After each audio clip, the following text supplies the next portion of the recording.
Okay, well, thank you for being here with us. My first question is that the Executive Secretary has challenged business to do more. What more can you do? Well, there's always an opportunity to do more. Companies are taking a lot of actions, certainly on combating climate change, on improving their energy efficiency, reducing emissions, but you can always do more. It has to go through the whole of society, through all companies. So there's always actions you can take, improvements you can make. What we need is the right regulatory regime to really encourage businesses even more to take actions. And why should they do more? Well, with the right regulatory regime, businesses will respond. Businesses want to protect the climate. They want to take action. There's a great benefit in selling new, clean products, moving towards an absolutely carbon-free economy in the future. And so businesses want to take the opportunity and move into those areas. So they'll take those opportunities to do more. I mean, that's a message which is apparent, is obvious here at this conference, but is it a message that's got through to the public at large? I think most people in the general public would blame business for having caused climate change in the first place. Yeah, that's one of those strange things that certainly if you look at who's causing climate change, some people believe it is actually business.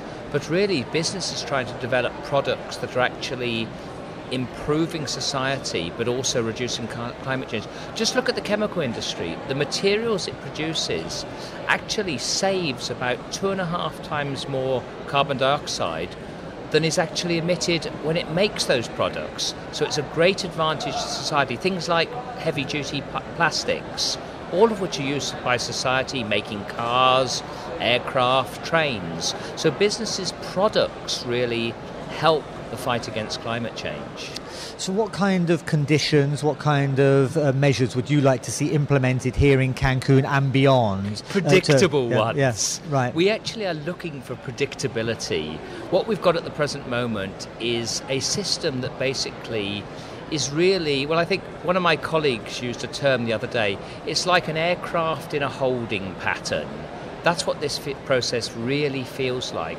We want to see this process take decisions, bring forward the bones of a new long-term climate change regime, a regime that is comprehensive and global. Actually, here in Cancun, it's got to be one step. We can't expect that regime here. We're looking for movements in areas like technology, movements in areas like finance. So we're really looking at that. We're also looking for a lot more involvement of business. Business is a major part of the solution. We produce the products to actually bring us towards a solution. So we're looking for more business involvement. That's actually worked very well. We've already got a decision in Cancun to set up a workshop to bring business and the other stakeholders much more into the process. And are those politicians sitting 7 kilometres away from us in the Moon Palace, are they listening to you? Do you get access to them? Oh, certainly. Certainly the politicians are there. We are there at the Moon Palace. You have the opportunity to talk to them.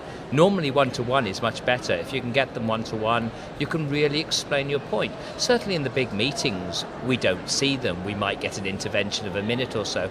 But that's what we're trying to actually really improve. We're trying to get the opportunity to work technically with the negotiators outside of these 4 walls so we can really make progress together. Okay, that's great. Thank you very much. My pleasure.